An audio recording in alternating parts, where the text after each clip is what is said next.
Praise the lord. సర్వోన్నతుడైన యేసుప్రభు వారి శ్రేష్టమైన నామములో మీకందరికీ శుభములు కలుగునగాక.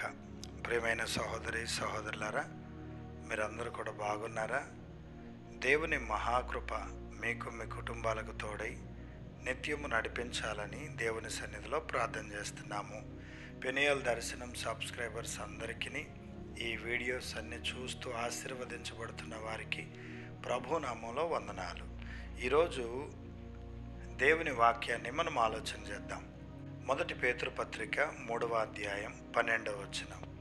ప్రభువు కన్నులు నీతిమంతుల మీదను ఆయన చెవులు వారి ప్రార్థనల వైపునను ఉన్నవి, గాని ప్రభువు ముఖము కీడు చేయ వారికి విరోధముగా ఉన్నది. ప్రియులారా, చూడండి, దేవుని కన్నులు నీతిమంతుల మీద ఉన్నాయి.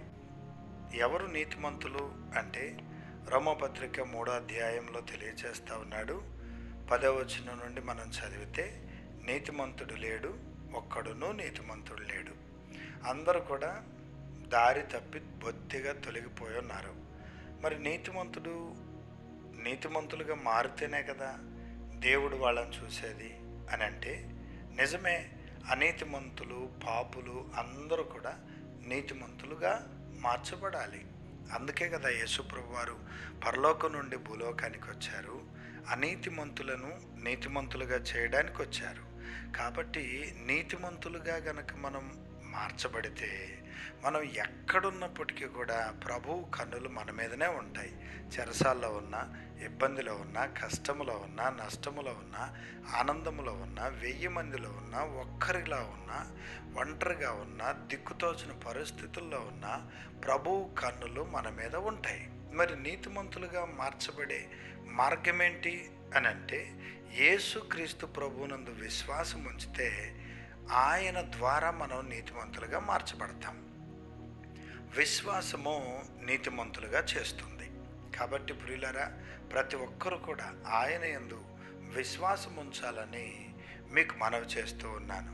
రెండవది, మన పాపములను మనం ఒప్పుకున్నప్పుడు ఆయన మనలను నీతిమంతులుగా చేస్తాడు. దేవుని వాక్యం తెలియచేస్తుంది కదా, పరిసయ్యుడు, సుంకరి వారిద్దరూ కూడా దేవుని మందిరంలోకి వెళ్ళారు.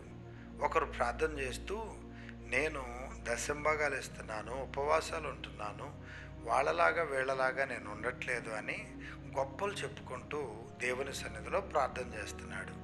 బయట ఉన్నటువంటి సుంకరేమో ఆకాశం వైపు కన్నులెత్తుటికైనను ధైర్యము చాలక రొమ్ము కొట్టుకుంటూ, నేను పాపిని, నన్ను కరుణించమని అతడు పలికాను. అందుకే ఆ వ్యక్తి కంటే ఈ భయంకరంగా ఏడ్చినటువంటి వ్యక్తి నీతిమంతుడిగా తీర్చబడ్డాడు. కాబట్టి మన పాపములను మనం ఒప్పుకున్నప్పుడు దేవుని సన్నిధిలో నీతిమంతులుగా మార్చబడతాం. అలాగే ఆయన రక్తంలో కడగబడినప్పుడు నీతిమంతులుగా మార్చబడతాం. దేవుని వాక్యాన్ని అనుసరించి మనం జీవిస్తున్నప్పుడు నీతిమంతులుగా మార్చబడతాం. కనుక నీతిమంతుల మీద ఆయన కన్నులున్నాయి. అలాగే నీతిమంతులు ప్రార్థన చేస్తే ఆయన చెవులు ప్రార్థనల వైపు ఉన్నాయట, రెడీగా ఉన్నాయి. నీతిమంతుడు ఎప్పుడు ఏమడుగుతాడా, ఎప్పుడు ఏ ప్రార్థన చేస్తాడా విని వాడికి సహాయం చేయాలి, వారికి సహాయం చేయాలి నేను అని వినడానికి, ఆ ప్రార్థన వినడానికి దేవుని చెవులు సిద్ధంగా ఉన్నాయి. ఆయన చెవులు వారి ప్రార్థనల వైపు ఉన్నవి. అంటే మనం ప్రార్థన నీతిమంతులుగా మార్చబడ్డప్పుడు ప్రార్థన ఎప్పుడు చేస్తామో మనకు తెలియదు గనక, దేవుడు ఎప్పుడు ప్రార్థన చేస్తారో తెలియదు గనక ఎనీ టైం వాళ్ళ వైపు తన చెవులు ఉంటాయని వాక్యంలో రాయబడింది. ఎంత ఆశ్చర్యం అండి! నీతిమంతులుగా దేవుని ద్వారాగే మార్చబడితే దేవుడు నీతిమంతులను చూస్తుంటాడు. దేవుని కన్నులు నీతిమంతుల మీద ఉంటాయి. అలాగే వారి ప్రార్థనల వైపు దేవుని చెవులు ఉంటాయి. లోకస్తులు, లోకంలో ఉన్నటువంటి వాళ్ళు ఎవరు కూడా మన మాట వినరు. కానీ దేవుడు మనం నీతిమంతులుగా మార్చబడితే మనం చెప్పినది వినడానికైనా సిద్ధంగా ఉన్నాడు. ప్రియులారా, మన ప్రార్థన ఆలకించడానికి రెడీగా ఉన్నాడు ఆయన. అందుకనే అందరూ నీతిమంతులుగా మార్చబడాలి. ప్రతి పాపాన్ని ఒప్పుకోవాలి, ప్రతి శాపాన్ని తొలగించుకోవాలి, యేసయ్య రక్తములో కడగబడి పరిశుద్ధులుగా మార్చబడాలి. అలాగే మరొక మాట ఇక్కడ రాయబడి ఉంది, ప్రభువు ముఖము కీడు చేయు వారికి విరోధముగా ఉన్నది అని. ఎవరైనా సరే, వాళ్ళు ఎలాంటి వారైనా, దశంభాగాలు ఇచ్చేవారైనా, కానుకలు ఇచ్చేవారైనా, దేవుని నమ్ముకున్న వారైనా, నమ్ముకోని వారైనా, ప్రార్థనకు వచ్చేవారైనా, రాకపోయిన వారైనా సరే, ఇతరులకు కీడు చేయాలి, ఇతరులను వాళ్ళు నాశనం అయిపోవాలి అని వాళ్ళ నాశనాన్ని కోరుకునే వాళ్ళు ఉంటారు చూశారు, వారికి ప్రభు ఎప్పుడు కూడా విరోధంగానే ఉంటాడట.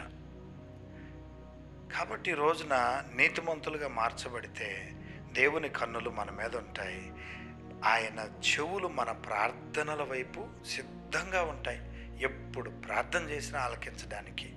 కనుక ప్రతి ఒక్కరూ కూడా ఏ దోషమున్నా, లోపమున్నా, అపవిత్రత ఉన్నా యేసయ్యను విశ్వసించుట ద్వారా, యేసయ్య రక్తంలో కడగబడుట ద్వారా, ఆయన మీద నమ్మకం ఉంచి మన పాపములను మనం ఒప్పుకొనుట ద్వారా మనము నీతిమంతులుగా మార్చబడతాం. నీతిమంతునికి కలిగే ఆపదలు అనేకములు, కానీ వాటన్నిటిలో నుంచి దేవుడు వానిని విడిపించును. కాబట్టి నీతిమంతులుగా మార్చబడదాం, దేవుని అభిషేకంతో నింపబడదాం. అట్టి కృప దేవుడు మనకు దయచేయునుగాక. ఆమెన్. ప్రార్థన చేద్దాం. ప్రేమ కలిగిన మా తండ్రి, మహోన్నతుడైన మా దేవ, పరిశుద్ధుడా, మీకు స్తోత్రాలు. నీతిమంతులు చేసే ప్రార్థన ఆలకించడానికి దేవా మీరు సిద్ధంగా ఉన్నారు. తండ్రి మీకు స్తోత్రాలు. నీతిమంతులుగా మార్చేది మీరే, నీతిమంతులను ఆశీర్వదించేది మీరే. నీతిమంతుల మీద మీరు కనుదృష్టి ఉంచుతారు, వారి ప్రార్థన ఆలకిస్తారు, వారికి సాయం చేస్తారు. ఇతరులకు కీడు చేసే వారికి విరోధంగా ఉంటారు.